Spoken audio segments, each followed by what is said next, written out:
கிறிஸ்தவ மத போதகர் பால் தினகரனுக்கு சொந்தமான இடங்களில் வருமான வரித்துறையினர் அதிரடி சோதனை மேற்கொண்டு வருகிறார்கள். கூடுதல் விவரங்களை சுப்பிரமணியனிடம் கேட்கலாம். சுப்பிரமணிய, திடீரென்ற இந்த சோதனைக்கு என்ன காரணம்? இயேசு அழைக்கிறார் என்ற மத பிரச்சார கூட்டங்களை நடத்தி வரக்கூடிய பால் தினகரனுக்கு சொந்தமான இடங்களில் வருமான வரித்துறை அதிகாரிகள் சோதனை மேற்கொண்டு வருகிறார்கள். 28 இடங்களில் இந்த சோதனை நடந்து கொண்டிருக்கிறது.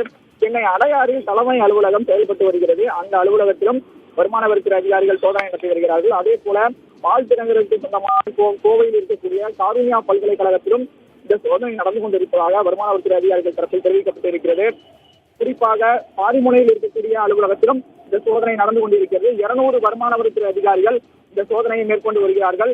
வெளிநாட்டிலிருந்து கிடைக்கக்கூடிய முதலீடுகள் தொடர்பாகவும் இந்த சோதனை நடத்தப்பட்டு வருகிறது. வரி ஏய்ப்பு புகாரின் அடிப்படையிலும் சோதனை நடத்தப்பட்டு வருவதாக வருமான வரித்துறை அதிகாரிகள் தரப்பில் தெரிவிக்கப்படுகிறது. இதுவரை மேற்கொண்ட இந்த சோதனையில் என்னென்ன கிடைத்த